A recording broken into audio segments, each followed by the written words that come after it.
And we are live. Good morning, good morning, good morning, South Florida. I am Robert Henderson Jr., President, founder, CEO of the Henderson Financial Group, located here in Miami Lakes, Florida, and live here in the beautiful studios of Kingdom Studios. And Delray Beach is my brother from another mother, Mr. James T. Thomas, the living legend. How you doing, my brother? Oh, Rob, I've been doing some great things. I've been following in your footsteps here, there, everywhere. Oh man, so you've been busy then, huh? You've been busy. Rob, I have been. This has been a busy week. Oh, by the way, and I'm going to do a what we call in radio a tease. Stay tuned, everybody, because hey, Rob, my daily message today, was awesome. Was Yeah. awesome.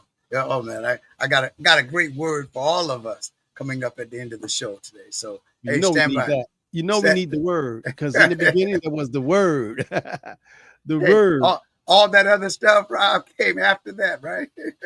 Yeah, that word is very powerful, man. You got to be careful what you're saying, what you think. You know what I mean? Hey, Rob, I just had that conversation on the way in. You know, but anyway, I don't want to get into that just yet. Hey, you've been busy, and of course going to master classes and Oh yeah. and checking out all the the nuances about Oh yeah. you know Rob, and this is going to be a part of the end of the show as well. When we're in a crisis, that's when we grow the most. Yes. Because when everything is going well, we're complacent. Right. And we believe that it's all right. But Right. man, I and I'm so thankful that May 13th, 1988, I changed. That was when I flipped the switch. You Yeah. know, When you're back against the wall, boy, things happen, doesn't it? now, yeah, but Rob, and the beauty of it was, at that time, things were going great, but I wanted the greater. So how do we get the greater? You've got to do things that you have not done, and you've got to be consistent about it. And as I had the pleasure of traveling with a gentleman yesterday for about 10 hours. So Uh-huh. we had great conversation, and I was able to share, he was able to share, and we found out how, as different as we are, there's so much about us that is alike. We all have challenges, and how we choose to face them, how we choose to handle them, how we choose to allow them to affect us is based on, quote unquote, who we are. So who are you? Where did you come from? Who are you becoming? But anyway, so, and I understand that we're going to have a guest coming in. Yeah, she just texted me and said she having a little technical problems because I wanted to talk today about foundations, and this is an expert that deals in foundations and sets them up and creates them. Natalia, we had her on a while back earlier this year, but I wanted her to come on, but she just texted me and said she have technical difficulties. So I told her she can always come on using her iPhone or her cell phone. Yeah. Doc. So man, they make it simple now, Doc. yeah, technology, man, I tell you, it's really, really, really, really taking us to the next level, and it's taking us real, real fast. And it's wiping out. This AI is wiping out so many jobs. I'm hearing about so many people that's being laid off, and so many people that can't get hired. I mean, especially people that are in the journalism business. In terms of and the script writing, even. I mean, this AI thing is amazing, man. I see. I have my good friend Aaron Hines. Good morning, Aaron. I have my good friend Parnell Victor. I have my good friend Brenda Brown and a good friend Miss Nell Redhead. I think they're in England, Mr. and Mrs. Redhead, all the way from England, boy. I tell you. Hey, Robert Henderson, you're all over the world. Man, James T, you all over the world. Matter of fact, we are all over the world. Isn't that something, man? I mean, boy, I tell you, it's life has really changed when you look back and reflect, and you see, this is when they say when we were younger, and we say do this, and when you grow up, well, we are up, we are grown up now. This is it, and what are you gonna do about it? You know what I mean? This is it. Life goes by extremely fast, man. You know, I tell the young people, please don't try to rush and grow up. It's gonna happen. And the way the universe is spinning around, the globe is spinning around, man. Before you know it, man, we're gonna be in the year 2050. You're gonna still be here, Jay. 2050. Well, I got. Hey, who did that song? I'm taking care of business. Can't you see? I got work to do. Average white man. That's an average white man. I had them at a club in Fort Lauderdale, man. First time I ever met them. Ooh, that really dates me. Oh man, I see Natalia in the background too. She in the background, so we're gonna bring her around a little bit. Yeah, she made it. Hey, Parnell, Natalia made it. And I see Miss Redhead say it is 2 p.m. in England. Isn't that something? Yeah. Hey, Rob. Hey, like I said, time is on our. Oh, that's another song. Time is on our side. We don't care what time it is. We are asking everybody who listens to the Henderson Financial Show, what time is it with you? Time is on our side. That's a Rolling Stone. Change. Somebody even did change. I think Luther did change. So, hey, anything that we talk about, someone wrote about, and hey, you're going to hear about it right here on the Understanding Money of Robert Henderson. Islam. Good morning, y'all. Good morning, Helen Lee. Good morning. The gang's all pouring in. Yes, we got an exciting show today. And we're going to be talking about foundations. I want y'all to learn and understand what a foundation is, how to use it, who should use it, and some of the benefits of using a foundation. You know, I'm working with a young lady, Natalia. She does taxes also. I still work with Larissa a lot, but Larissa does a whole lot of business tax coach stuff. Natalia does a whole analysis. Larissa does that. Natalia's she specializes in a lot of unique fields, especially 501(c)(3). If you have like group homes and things like that, she specializes in all that, and small business owners. So she's pretty good also. So let's bring her on because I really want you guys to. I see Courtney Kane has joined us too. How you doing, Courtney, brother Courtney? And by the way, Rob, Courtney is up in that area where Natalia lives, so they should definitely want to hook up. Yeah, because I'm a question Natalia and interview her and ask her some questions that I think some of the audience want to ask. But then, audience, I want you all to chime in too. I want you to ask a question. Remember, there's no dumb questions, and a lot of things we don't know that other people are using and benefiting, and you didn't know that you could use these weapons, so to speak, to help mitigate taxes and help make your life a whole lot more smoother. So information is key, and what you don't know will definitely hurt you. I mean, you think education costs, try ignorance. Ignorance costs a lot because a lot of people go throughout life and said, "Man, I didn't know I could have done that. I didn't know I could." But you know, you constantly got to keep your ears and eyes open, and you got to ask, and you got to seek, and you got to knock. You should know. Whatever you're doing, somebody out there doing something else, and you got to find out what they're doing, how they're succeeding. You know what they're doing. What they're doing over there, Robert? That's why I travel a lot, and y'all see me going to workshops. I was just in Kentucky at a mastermind life insurance strategy workshop. Mastermind. I mean, most of the people in there were smarter than me. You know what I mean? I mean, I put my input in it because I gave some. I am pretty good with metaphors and analysis, and we was explaining something about life insurance strategies, and we had an actuary. We had an actuary from a life insurance company there, and he was talking all technical. So I interrupted him. I said, "Oh, you mean it's just like this and that?" And everybody like, "Oh my God, we get it now." That's Robert Henderson. Yeah, man, I like to simplify stuff, and a lot of smart people like to use a lot of big words and analogies, and people can't follow them. But I break it down like, oh, that's like having a hot dog instead of a hamburger, and people can see it. Let's bring Natalia on because we want to spend some time with her and really go inside of her mind and let her teach us something. Okay, Natalia, let me bring you on here. Natalia. Good morning. Good morning. How you doing? Good. Happy Saturday. How are you? Good. Happy Saturday. And so glad to see you. We're excited. We're excited about having you on today too, You been busy? Yes, very busy, still going. What time of the year this is? What you doing? You finishing up extensions or?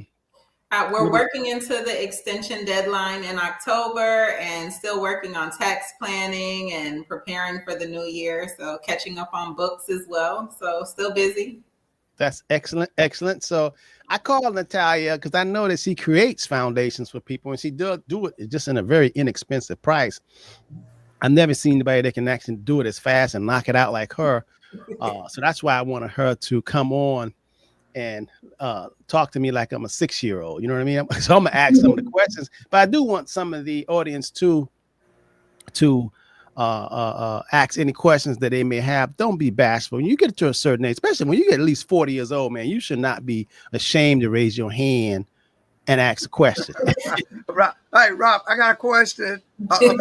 I'm in the first grade. See, I know somebody out there that's asking this question, Rob, and they will not put it in the chat because I don't want to be embarrassed. So, Natalia, a first grade question. Okay. What the hell is a foundation? Okay, so a foundation is pretty much a 501c3, which will go further into detail, but a foundation is something where people can donate into that foundation to give away for a charitable purpose. So foundations will receive assets more like cash, property, or any type of gift. They're gifted property and things of that nature, and you can give them away to different people or organizations, and they protect those assets. Okay, here's a visual. So if you're giving to on the job, if you're giving to like United Way, is that a foundation? So United Way is a foundation because they actually disperse whatever they receive out to other organizations. Oh, so when I give money to United Way or some sort of birthing charity or organization, then that means I can give money for a good cause, but I also get it deducted off my personal income taxes, correct? Correct. So you can write it off on your taxes. So you'll take to your tax preparer the amount or the item that you donated with the value of it, and your tax preparer can deduct that from your tax return. That's correct. And I noticed that you said a 501c3. That's the U.S. tax code page in the book. That's actually the code is called 501 C3, just like 401k.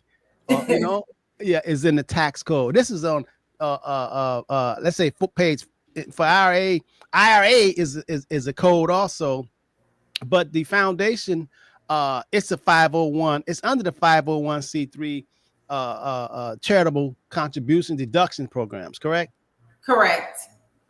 So why would an individual, now I know when we give to United Way and a lot of these other type of foundations, these nonprofits, we get a tax deduction, but how big is it when you create your own?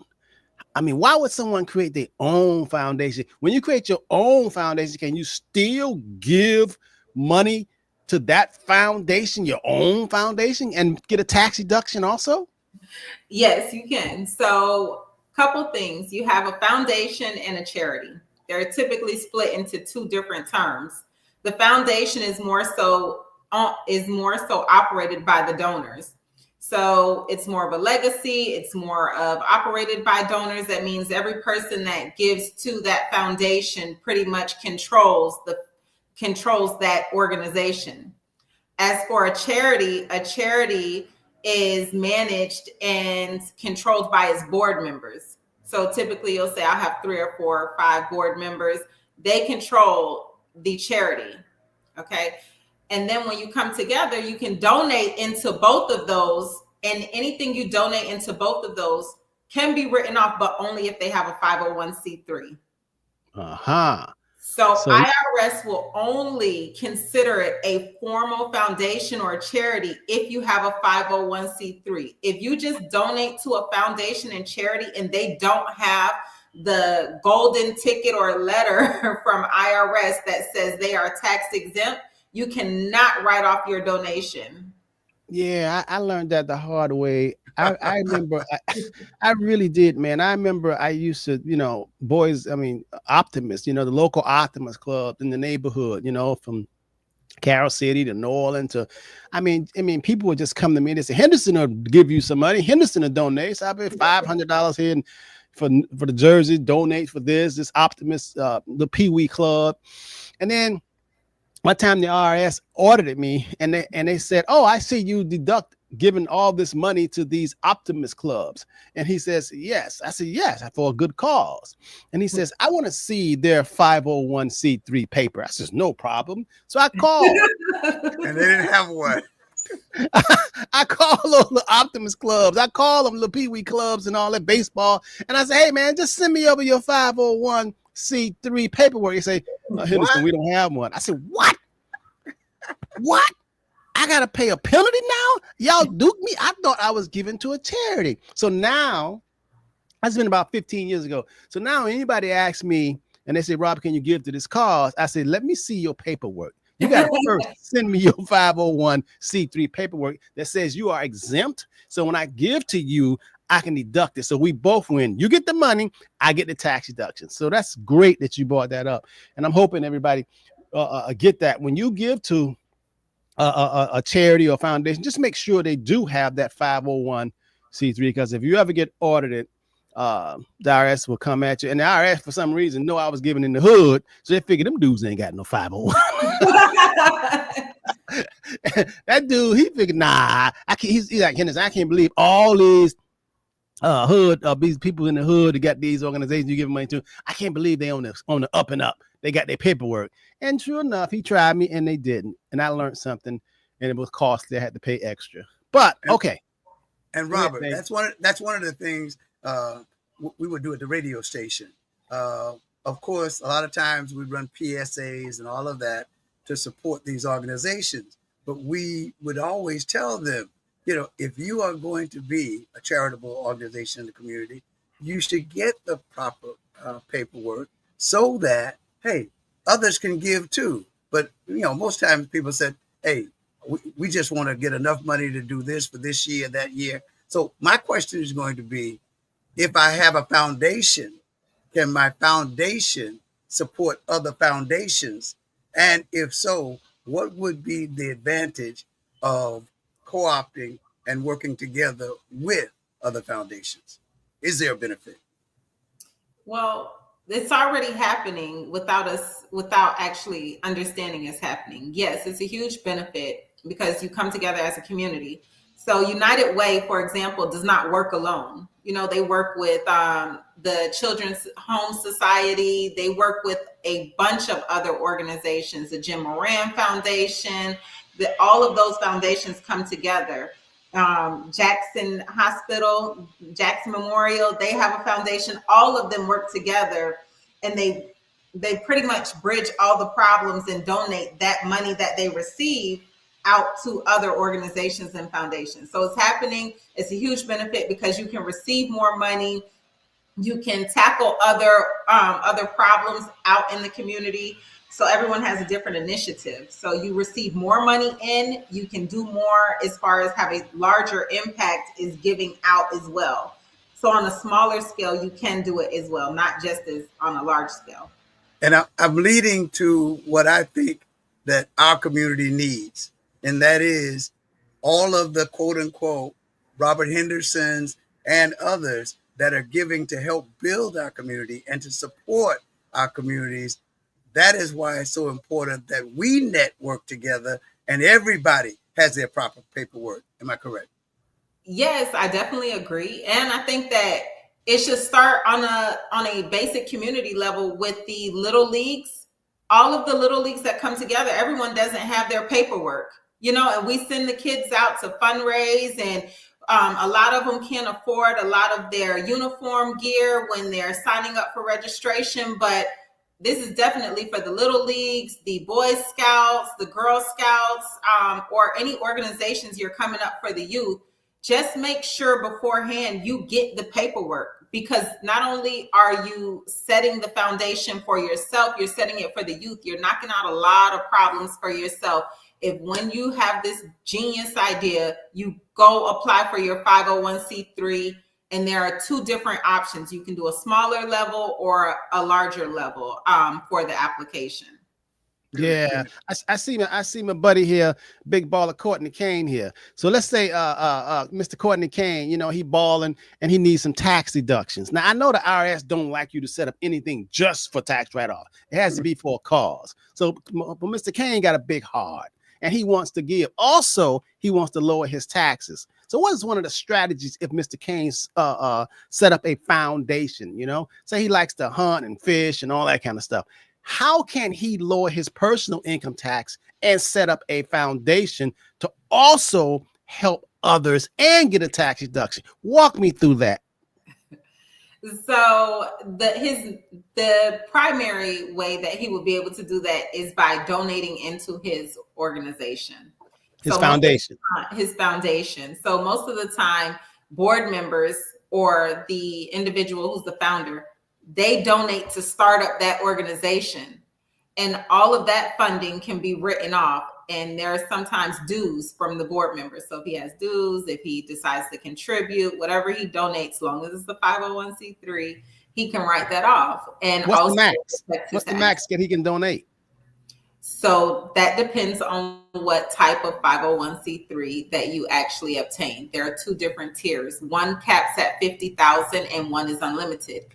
I always tell people take the tier that's unlimited, but a lot of people like to go affordable sometimes, and you cap at 50,000, and that's 50,000 altogether, not annually. Oh, okay. So the unlimited, what's the advantage? I guess the advantage of having an unlimited foundation means you can put as much money as you want to in there. Correct. So and wait, Robbie, and before you jump past that, would that also help larger donors to be a part? If you have it, that the advantage could be larger donors who might want to say, hey, I want to have big write-offs, and these major foundations can come in. Does that allow them when you're unlimited?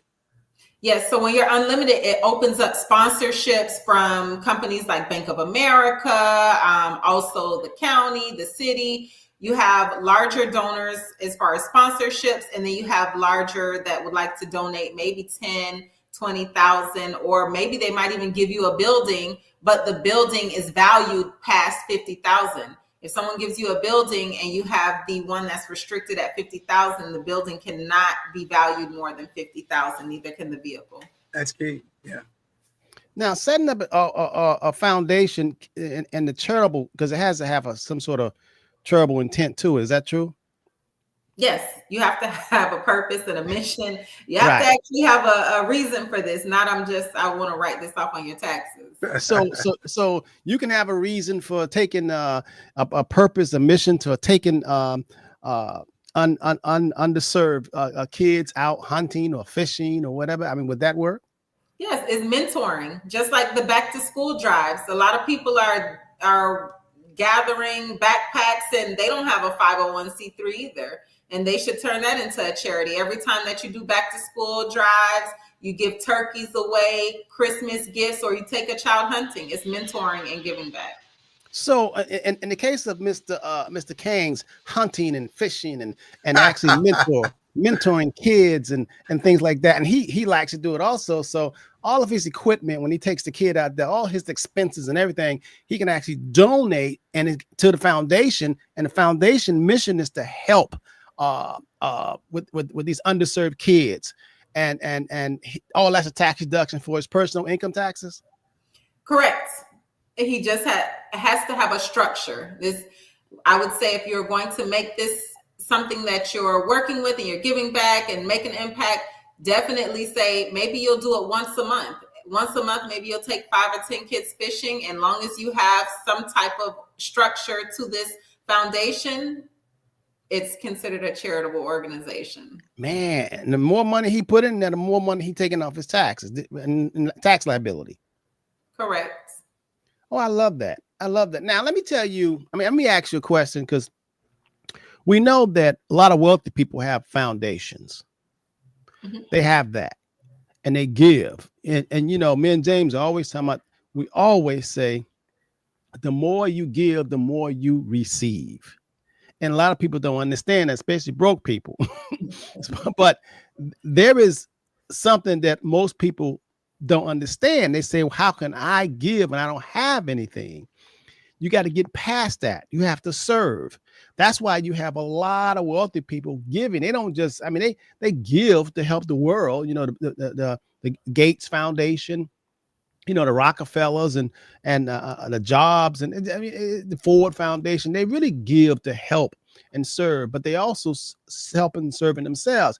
I remember when Oprah Winfrey, when she started that, you get a car, you get a car, you get a car, and more people started watching because they want and they actually want to go and go to her studio because they wanted to be in the audience to get something free.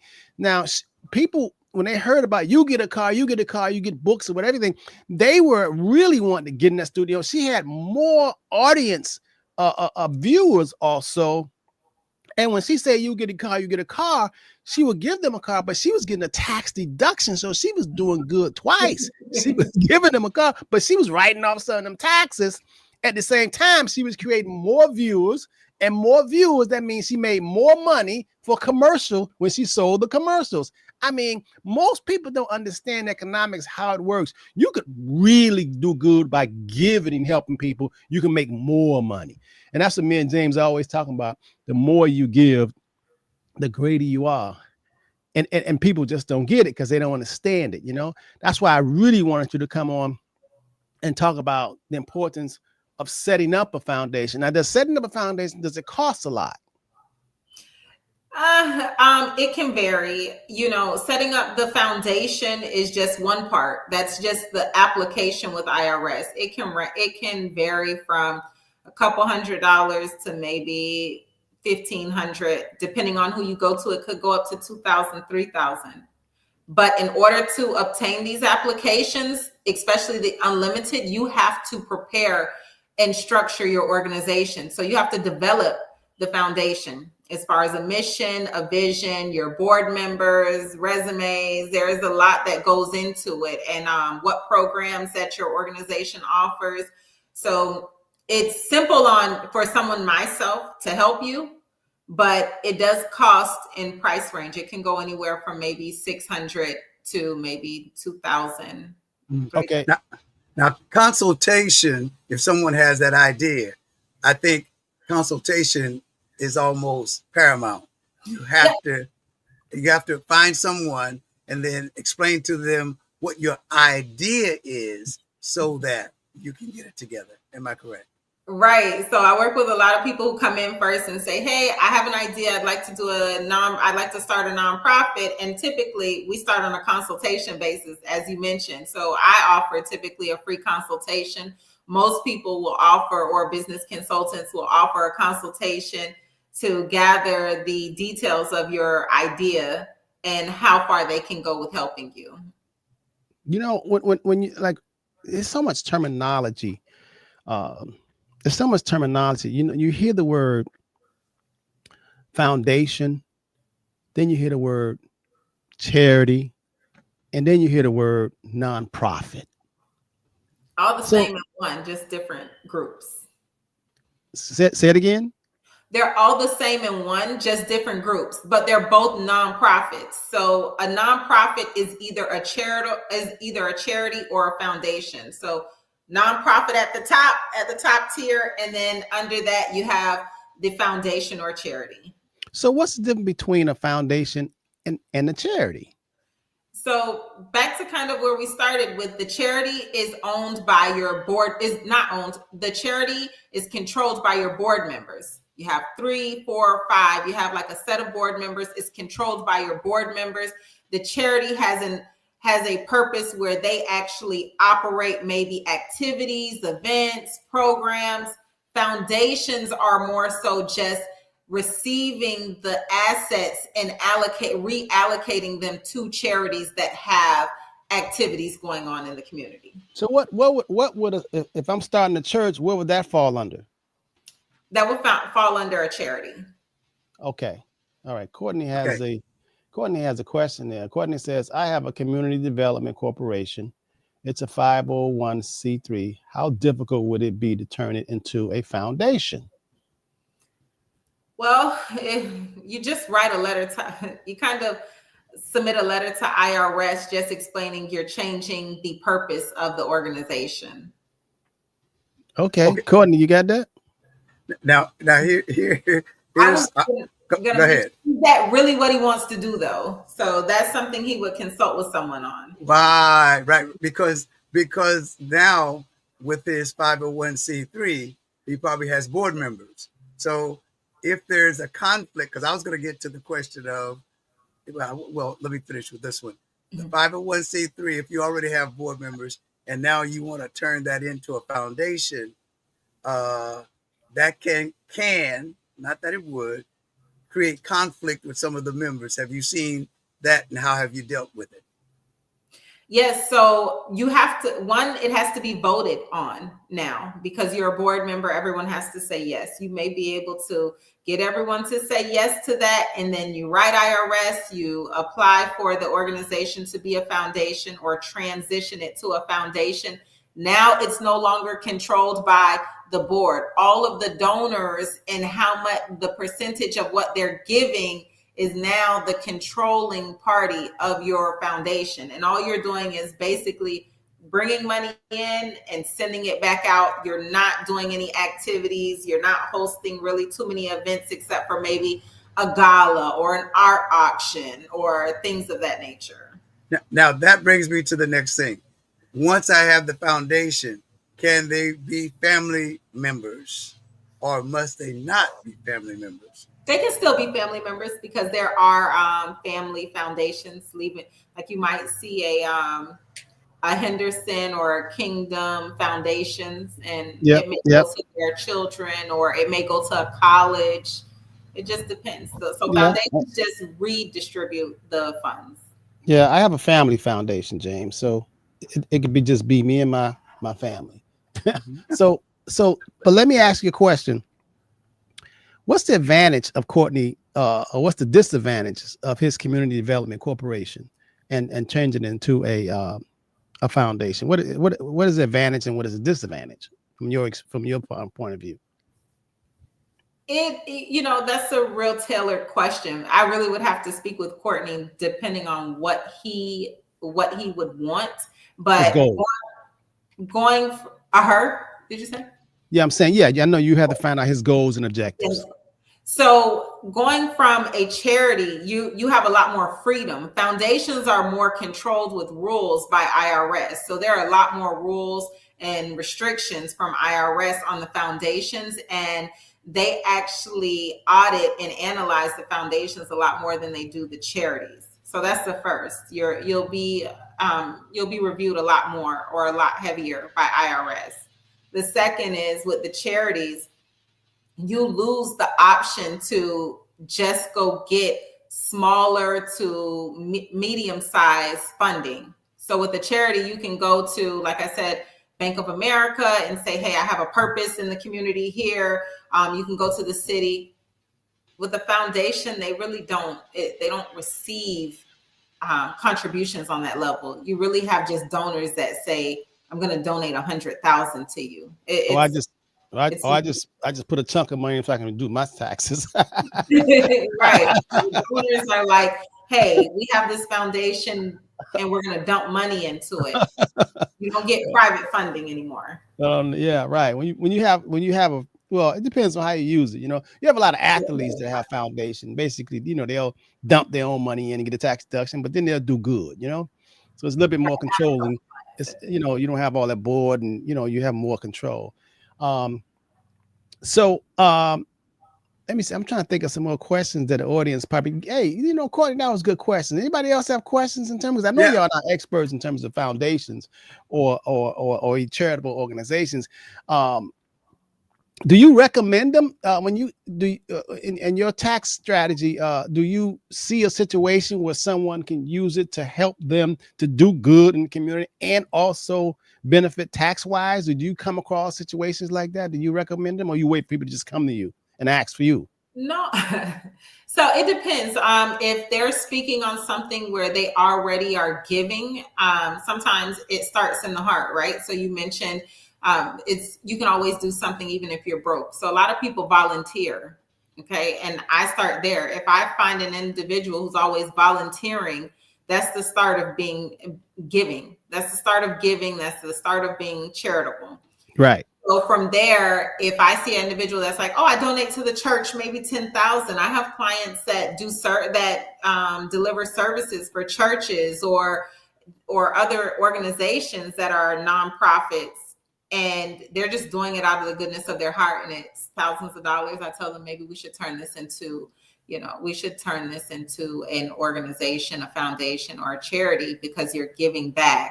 When I see the large 20,000 donations, I start telling them some of that money you can save, and you can create your own mission in your area of what you want to do if you're passionate about it. But yes, it's a lot of write-off on it.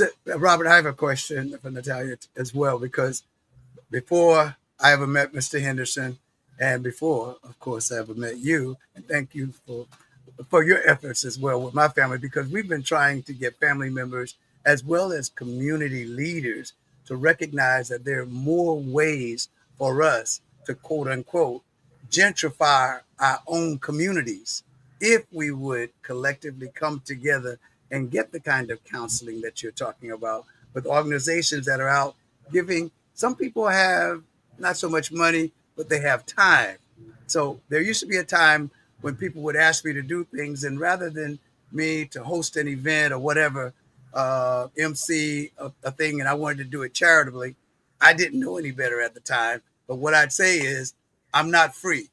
But I tell you what, but I tell you what, hey, make the check out to my company, and then I'm going to turn around and I will donate back to your charity or whatever. But what Robert said before, we find out we can't write it off because their charity is out of, does not have the 501c3, the paperwork. So not only am I giving them money and my time, but I win in the end, of course. Yes. Go ahead.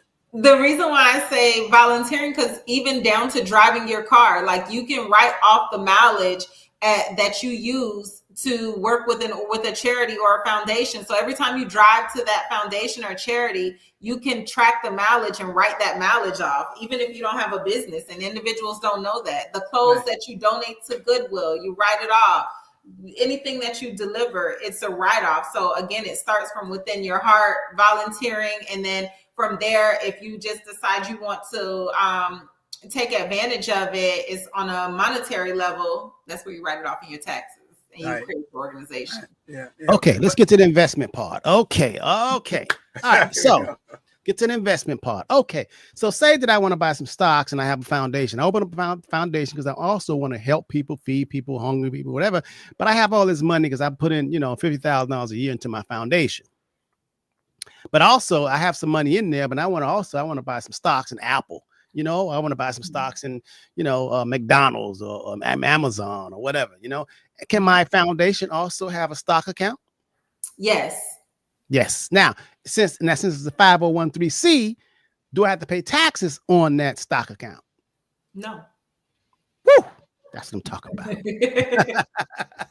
So not only can I actually give, but I can put money into this foundation, and I can actually go and buy some mutual funds or stocks or matter of fact, I could actually, if I have enough money in the charity, in my foundation, I could buy some real estate, can I? Yep, you can buy real estate, stocks, any type of assets. And at the end of the year, do I have to report taxes? You don't pay taxes. You report the revenue on it, but no, you won't pay any taxes on it. Yes. Getting to the investment part. I want y'all to start thinking now. I'm bringing this up, audience, because I want y'all to start thinking. I want the wheels, thinkers rule the world now. Don't sit there, start being creative. Let's cook in this kitchen. You got the ingredients, make some eggs, make a cake, bake, mix it up. Once you start getting these tools, you can create, but you got to say, this this is another way to do this. You know, you can actually give. Let me ask you another question. The foundation, I dump money in there because I want to take tax deduction. Can the foundation own a car? Yes, the foundation can own a car. It can own any type of asset. Wow. So I could have a car and I could be driving around. It don't have to say registered to Robert Henderson. It could say Robert Henderson ABC Foundation owns the car, right? Correct. Wow. And what about the gas? Now, what about the gas that I use for the car? Is there any way I can write that off? Tell me about that. If long as the card is in the foundation's name, yes, you can.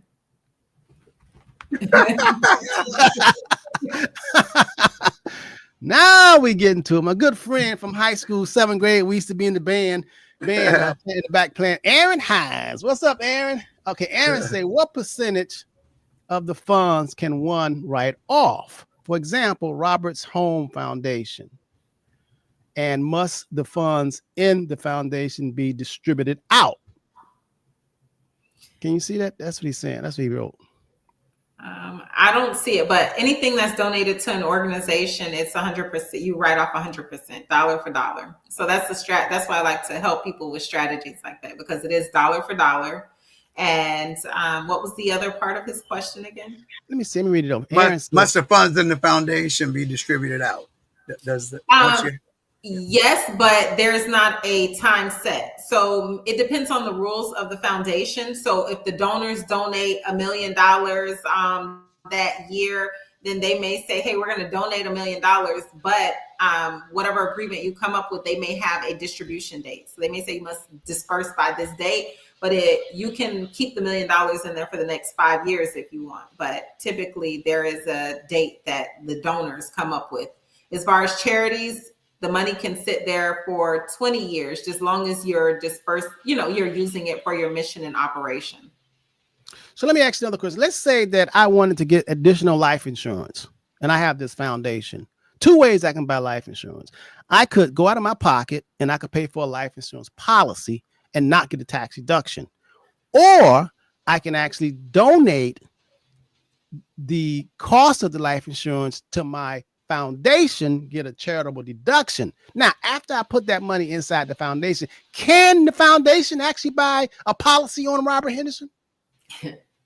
It can. So,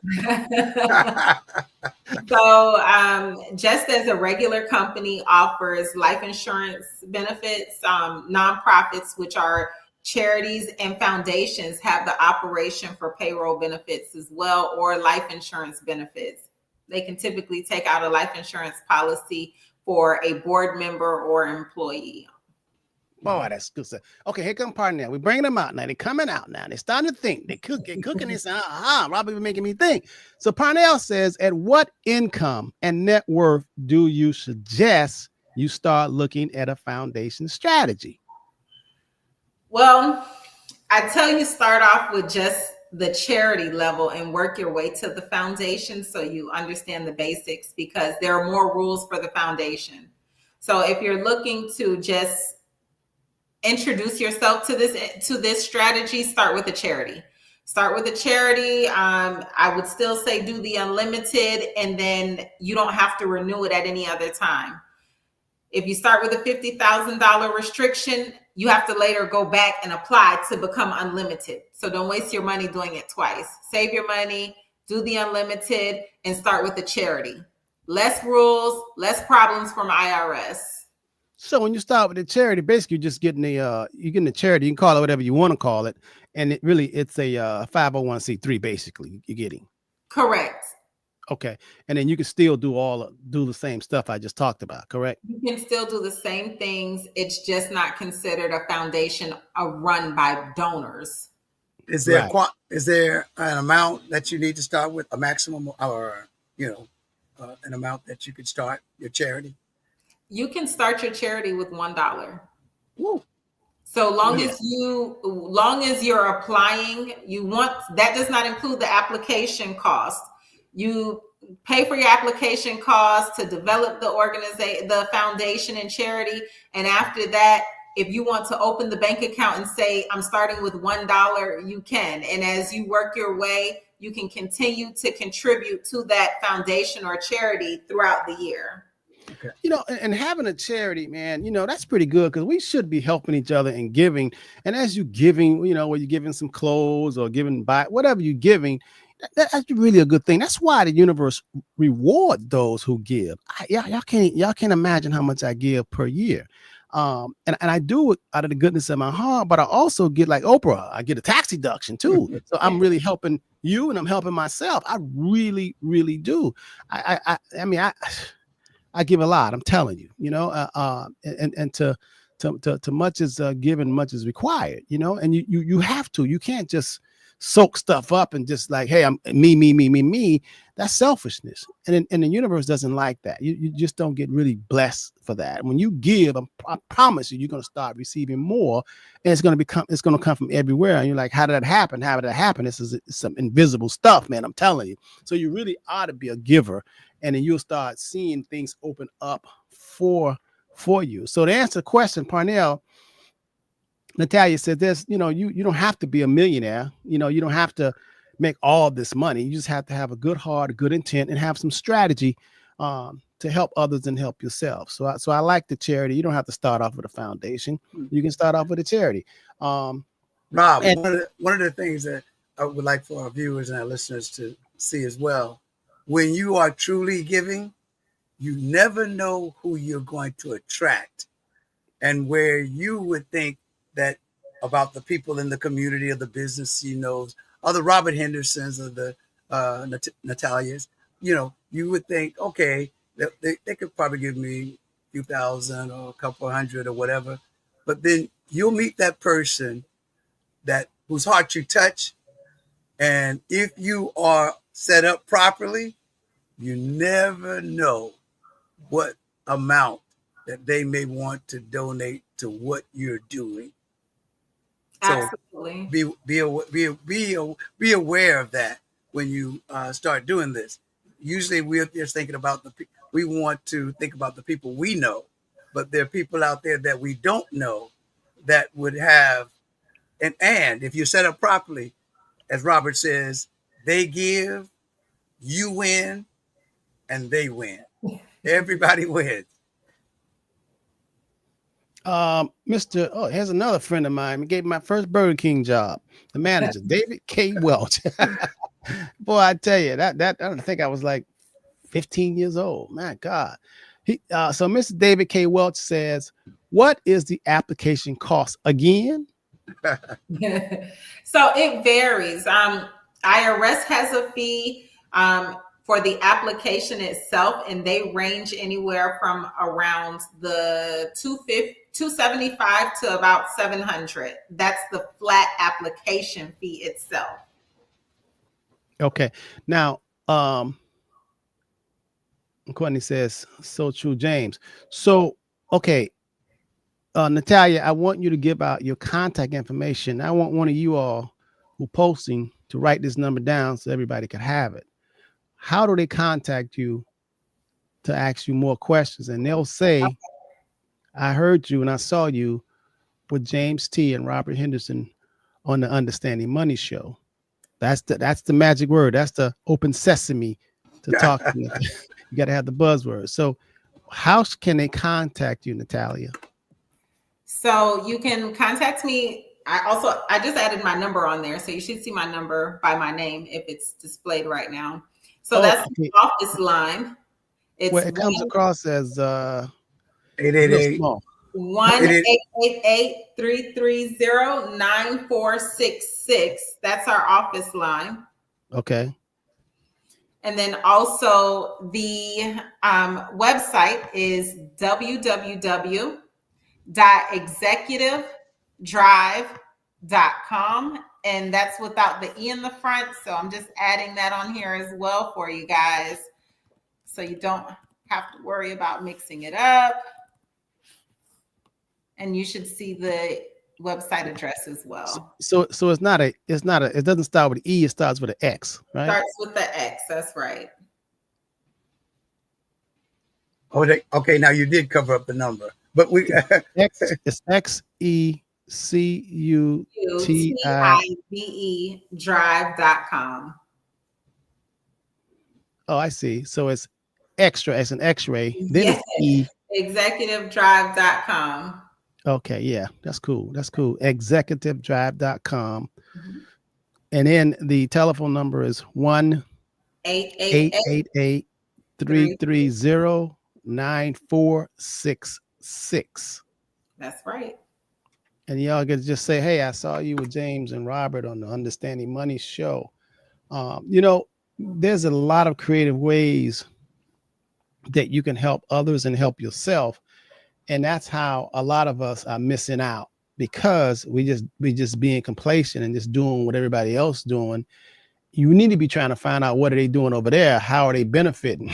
You know, they're doing it. These are the kind of things that I go to workshops around the country and learn, and I come back and I share with you all, and I share with myself. So I help. Let me see. Lily Mae Rowe Vickers says, this lady, Natalia, has skills. Hi, how are you? Rob, I got to tell this story because it's personal, but I when she said that, and I was sort of debating if I would share, but we talked with Natalia before, and I had a relative, a distant relative, but a relative was very close to the family and needed help. And I asked her if she would reach out to her, and and you know, it was just so helpful. And I got a chance to visit her before she made her transition. And you know, I just want to speak highly to people who have, yes, Miss Vickers, they have skills, but they also have a heart. And Natalia has skills, and she has a heart. And for that, we want to say thank you, sister. Thank you for being Thank you. Thank you. I thank you so much. I do. I love what I do. I love helping everyone as much as I can. So anyone who comes on when I work with my clients is just a passion. I love to help as much as I can. So I'm here for you. Good. So I hope you guys learned something today, man. You know, the difference in terms of you know, what nonprofit, the word nonprofit. You know, a lot of people think nonprofit means you don't make no money. Talk about that. Yeah, that's not true. As the money comes in from the foundation or the nonprofit, you can put yourself on payroll. So right. It has to operate. It has to operate. Right. Now when you put yourself on payroll, that's the only thing that has to, you got to pay taxes. But all the money that comes in the organization is tax exempt. But once you get a paycheck and take it home and buy some grocery, you got to pay taxes on that. But as long as you have the money inside of the charity or the foundation, it's tax exempt. Now, some people actually have a foundation and the charity buy the grocery. Woo, getting a little bit more creative there, boy. I tell you. Hey, Rob, you better have Natalia as your consultant when you make tricks like that. You bought those groceries for? Were you eating with the children when you were? Always eat with the children. I don't know. I need to see who was at that table. All 5 of my kids. You gotta be creative, man. But you know, that's why I always say, like, when you call the Henderson Financial Group, really, man, you know, just because you don't know it, that don't mean it's out there. And most people keep on leaning on their own understanding. Wealthy people are getting wealthy. They're doing something that you're not doing. So you should always be seeking. You know, you should be asking, you should be knocking. Don't just think because you can't see it, there's no better way. There's always a better way. There's always a better way. So don't stop. You're not supposed to give up. You always supposed to be on the hunt. You always supposed to be trying to progress and advance yourself. Don't be complacent and say, this is it. You know, you always can do better. So that's why you should always be looking to do better. And if you look to do better, I promise you the universe, doors, people will come into your life to help you what you're seeking. But if you just say, nah, if you give up and like, nah, this is it. I pay this amount of money in taxes. The tax man just tell me I make this much, you got to pay. And every year you pay that same amount of money. And that's sad. That's really sad. Anytime you're dealing with anyone and you keep paying, you have to write out a tax dollars out every year because they say you make too much money. You feel that's it. I'm telling you, missing out. And you need to have more information about retirement planning. You need to have more information about investment planning. You know, it depends on your risk tolerance. That's why I want you to call the Henderson Financial Group. Number here is 305 825 1444. 305 825 1444. You can also go to our website and arrange for a consultation. We can have a GoToMeeting or Zoom or just a conference call anywhere around the country. And you can go to our website at thehendersonfinancialgroup.com. www.thehendersonfinancialgroup.com. And you can set up a consultation. I don't charge you anything to talk to you. You do Zoom or conference call. And I want you to spread this information. A lot of you all is hearing this. It should be piquing your idea in terms of your ideas, and your creativity muscles should be popping by saying, okay, you know, this is what I can do. Especially a lot of you all who are retired and you have no write-offs. You just sitting ducks, you know, you're getting a pension and you helping people, but you don't know that what you're doing, giving to the church or going fishing or hunting or whatever you're doing, you know, playing golf all the time. You can take a couple of kids out there, you play golf, and your golf experience depends on how you do it. It's how you do it what matters. Doing things in a certain way. Amen. And Rob, I'm going to tell you, here's another little tip that Courtney and I can share with our audience. You know, the Veterans Administration with all the cutbacks and all this, hey, they're elderly, and there's we think about giving to the kids and giving to the youth, but there's also services that you can create and provide for adults, you know. Right.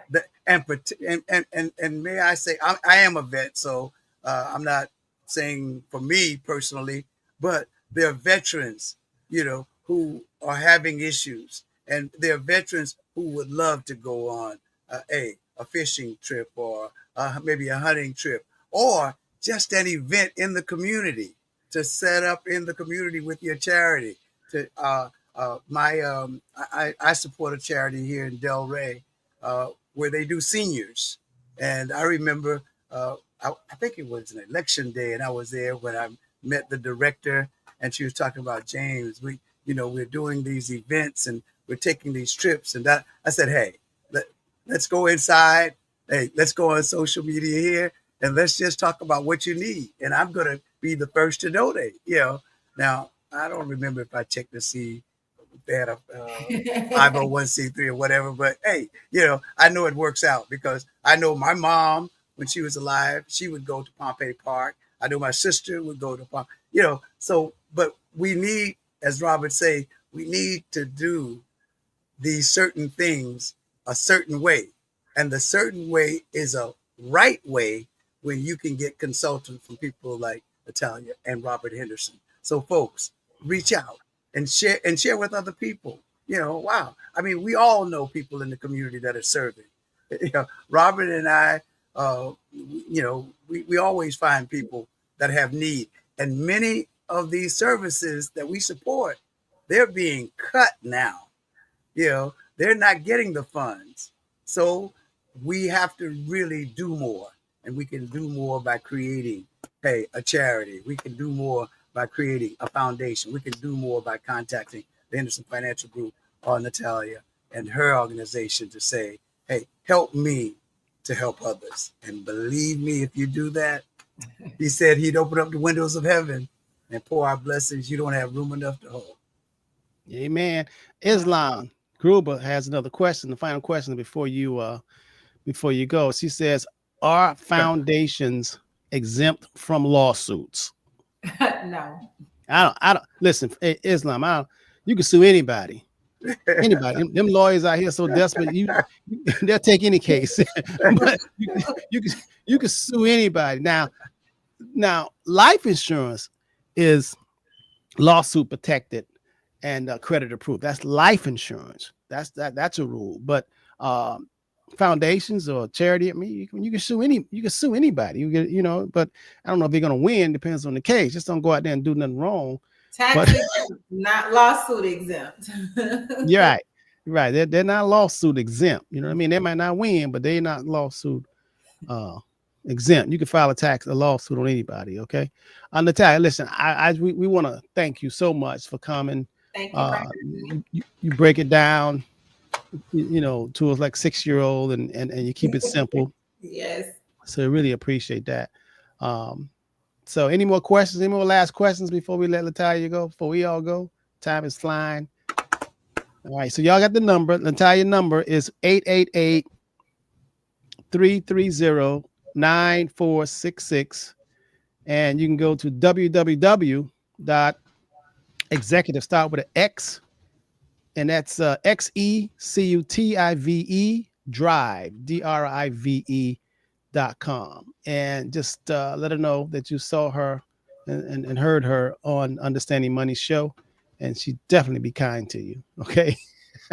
All right. Well, thank you for having me. I'm here to help everyone who calls, and you have a blessed Saturday, everybody. Thank you so much. Have a good day. All right. You have a good one. Okay. Hey, James. Yes, sir. Man, I tell you, that was good. I hope people share that information, because you need to know things you didn't know. You need to know in life is about learning, and not just learning, but doing something with what you learn. I mean, taking action. You got to take action. I got to get my people to take more actions. Oh man, Courtney, you have to call her and ask question. Can a foundation be put into a trust? Courtney, yes, you can put anything into a trust. Trust is just the hub of it, corporations, LLCs, stocks, So anyway, so call her, Courtney, and then she'll talk to you one-on-one, real easy to talk to. Just how she was calm, cool, relaxed. She'll talk to you like that also. All right. Hey, James, we need prayer, man. Oh yeah. Earlier when we started the program, maybe many of you weren't with us, but I was really, really moved by my study today, right, Rob? And it came up with a question, and I'm a student of Dr. Miles Monroe. I've been for years, and he said something, because we're going through what some would call a crisis right now, Rob. People are having a difficult time, and quote unquote, not just people who look like us are having a difficult time. People are having a difficult time, and we call it a crisis. So the question came up, and I got a chance to ask a couple of people before I came to work. I want to say the word before I came to the podcast, and that is, can we believe when God does not answer? Now, most people would say, what do you mean? Can we have faith when we're at, because many people now are, hey, the churches are being packed. As a matter of fact, Rob, at the church I attend, they have set up more sessions, right? And they're asking the people who normally come at the 10 and the 11 to please come at the 6 or 6:30, times, so that, because people are really feeling a crunch out there, folks. And if you're not one of them, hey, be thankful. But the point becomes, if God is not answering your prayer, can you still have faith? Can you still believe that things are going to be all right as we go through all that we're going through? And so when I would ask people, I said, what does that say to you? And it really doesn't say, well, I believe in God. No. When you don't have the answer to the problem that you're facing, will you still trust God? And the example came up. If God was God, could he have kept Daniel from the fire? Or if God is God, was he truly able to keep Daniel in the fire? I want you to think about that. Yes, he could have, but hey, and the big story that we talks about is how he kept him in. So whatever you're going through today, know that God can keep us in the crisis. not just keep us from the crisis. So here's what my brother said this morning from 2 Thessalonians 1:11. It says, so we keep on praying for you, asking our God to enable you to live a life worthy of his call. May he give you the power to accomplish all the good things your faith prompts you to do. If your faith prompts you to do it, act on it and believe that God will take you not just to it, but he'll take you through it. In Jesus' name we pray. Amen. Amen. Let the church say amen. Amen. Amen. Well, that deserves a 10 cup, but we're gonna donate it. Hey, listen, y'all. Yes, thank you all sir. so much. I hope you guys enjoyed. I hope you learned something. Because we mentioned 501(c). We mentioned charity. We mentioned foundation, nonprofit. I just want you guys to just start, get your wheels, be alive. You're still alive. As long as you got a pulse, man, you there's still something you can give, you can learn, you can create, you can grow. You don't have to stay still. And every time you learn something, you grow. You really do. So I hope you continue to listen to us and join us and give us a call, 305-825-1444. Have a wonderful, blessed day and a fantastic weekend, and take care of yourself and be safe. Much love, much love. We got to go. Blessings, blessings, blessings to everybody.